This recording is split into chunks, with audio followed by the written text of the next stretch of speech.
Posibleng biktima raw ng hulidap ang isang lalaking ilang linggong nawala at kalaunay napatay sa umano'y buy-bust operation. Nahuli kam ang isang pulis na minamaneho ang nooy nawawalang scooter ng lalaki. Nakatutok si Emil Sumangil. Eksklusibo. Kuha ang CCTV video na ito sa isang ospital kung saan isinugod ang tatlong lalaking kalaunay idineklarang dead on arrival matapos mapatay sa isa raw buy-bust operation sa Maynila noong January 20 ng umaga.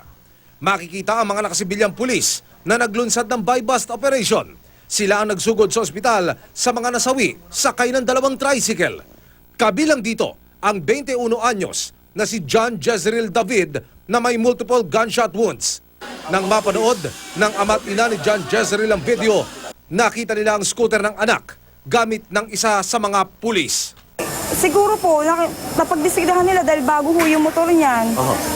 Kaya po, gusto nilang parang hulidap ang nangyari. Dahil wala ho kami recovered na gamit eh. Cellphone, bag, pera, kakasahod lang po niya. January 18, huling nakitang buhay si John Jezreel. Papasok sa trabaho, dala ang motorsiklo. Hindi na raw nakauwi mula noon hanggang sa mabalitaan nilang kasama sa mga napatay 2 araw ang lumipas. Hindi po talaga totoo yan yung sinasabi nila na kasama siya sa drug watch list. Taga-Tondo po kami, drug watch list na Binondo.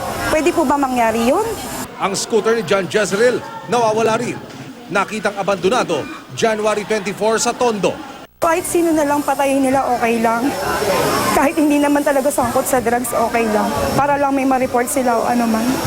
Batay sa logbook ng ospital, mga pulis mula sa MPD Station 11 sa Binondo ang nagdala sa mga nasawi. Wala raw otorisadong magbigay ng pahayag sa amin nang puntahan namin ang Station 11. Pero ang pamunuan ng MPD nangako sa mga magulang ni John Jezreel. Hindi po ito tolerate ng ating District Director ang mga maling gawain ng ating mga kabarong pulis dito sa Maynila. Pabor ang mga magulang ni John Jezreel. Ngayong ipinahinto muna ng Pangulong Duterte sa PNP ang Oplan Tokhang. Dapat lang ho, nasuspindihin po nila yung kasi marami na hong kasong ganyan na hindi lang po nagbo-voice out dahil mga natatakot, dahil pulis ang kalaban. Kahit po kami mismo natatakot dahil alam namin kung pulis ang kalaban namin, hindi namin alam kung saan kami hahantong. Naipapangako ko sa kanya na kahit alam naming mahirap kunin ng hustisya, hindi kami bibitiw. Lalo na't habang may tumutulong sa amin. Emil Sumangil, nakatutok, 24 oras.